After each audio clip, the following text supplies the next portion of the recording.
welcome back to Pet Tales. You know, appearances can be real deceptive sometimes.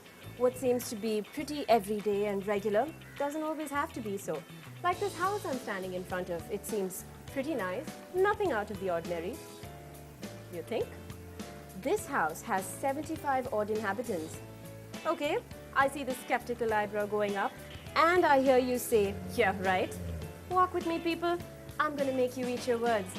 Mind your step and don't forget to bring your attitude along. Or should I say catitude? You, after all, are stepping into very sacred feline territory, and you probably should consider yourself the cat's whiskers for being in here. As soon as you walk in, you see furry faces and many pairs of luminescent eyes peering up at you curiously. Some of them scurry off to a hiding place, and some, like Paul, shuffle up to you to say hello. Paul is perhaps one of the friendliest, most darling cats there ever was, and he's forever demanding your attention. Once they get used to you, so do all of Paul's friends. There's Cheetah with his beautiful coat and inquisitive eyes. Bobby Girl, the fashionista. Look at her posing for the camera. Boxer, Silky, Imon. Oh, I could go on and on. Now, these guys are some of the earliest cats that came into the shelter. The oldest cat here is Tommy Boy. And you know, he's the boss around here. He has that something about him. The cats make sure you're entertained and well taken care of in their lovely home. Now, how did a feline home like this come to be? It all started about 2 years ago when a certain human decided that it was time to do something about the cats she saw neglected and starved around the city.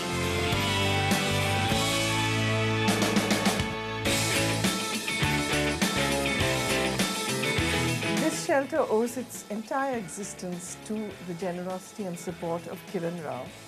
Many people know Kiran, but they don't know this side of her. She doesn't talk about it.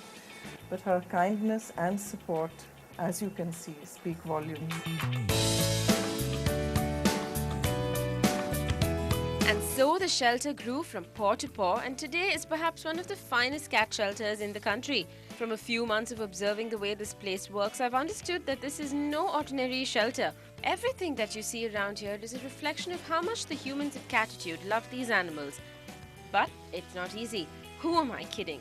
Feeding, grooming and cleaning all of these cats is tough work. The kitty cats owe their great condition and happiness to their surrogate parents, Mary and Lawrence. They of course get ample assistance from Moses, who also helps out.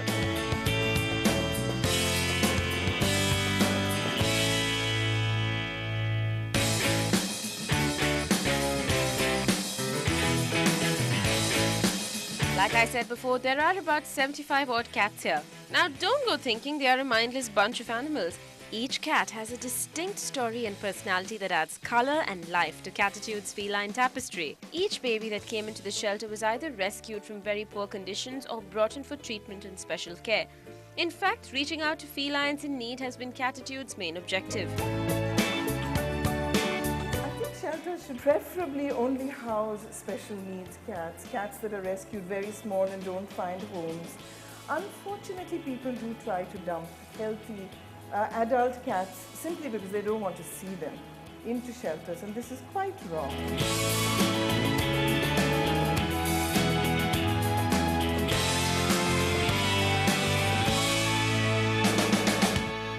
Martina, Ambi and the latest addition Lucky are all cats that fortunately got timely help and now lead a happy life thanks to Catitude. The all-girls room at the shelter has some of my favorite friends. Birdie, with her independence and inquisitiveness, is up for any game, any time of the day.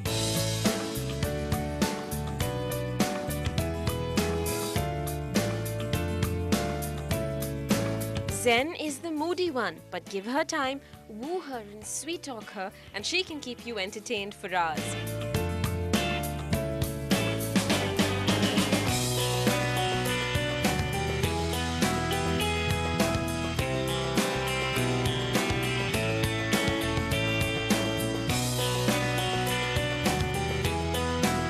A living example of how the shelter helps with handicapped cats is a very special feline who lives in the same room.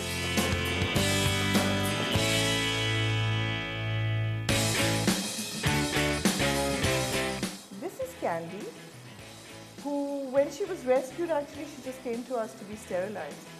And unfortunately, our vet then discovered that she was completely blind. And that just changed the picture altogether, because a blind cat really can't survive outside of the neighborhood. And she had to come to us. Even in a shelter, a blind cat needs very special care, smaller spaces, corners to hide, because everything frightens that. And after many months of extreme fear, Candy is, as you can see, a very well-adjusted and very, very beautiful cat.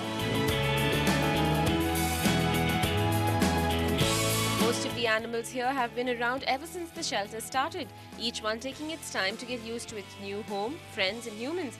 Each one much loved and as precious as a child. Evidence of this is seen on the notice board, which has pictures of cats that the shelter has lost, remembered always with love and grief. But there have been many happy endings too. Some cats have been adopted into doting homes, like my darling Rathri. Friendly, Sandy, Thambi, Kola, Balaji, Rainy, and all the others spend their day eating, sleeping, playing silly cat games, but above all, living life with catitude and living it to the fullest.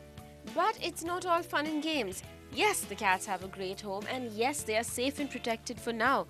But things have not been easy. This is the cat's third home, and moving lock, stock and cat yet again is not really an option for the humans of the Catitude Trust. What these babies need is a place they can call home forever.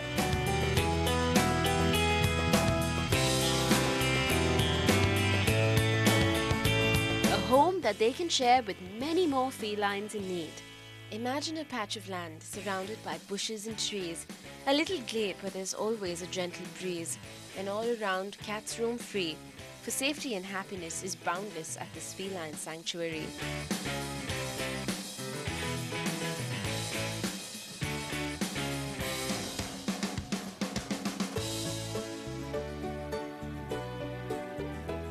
Every time I visit this shelter, I'm reminded how we really are the custodians and caretakers of the rest of creation. I mean, there are so many creatures like this out there that need us, and yet we very often turn our backs on them most of the time. And yet, every time I come here and just pet or cuddle these little babies, I go back feeling so happy and so content. And then I stop and wonder, who really needs who? Coming up are super vets and their super pets.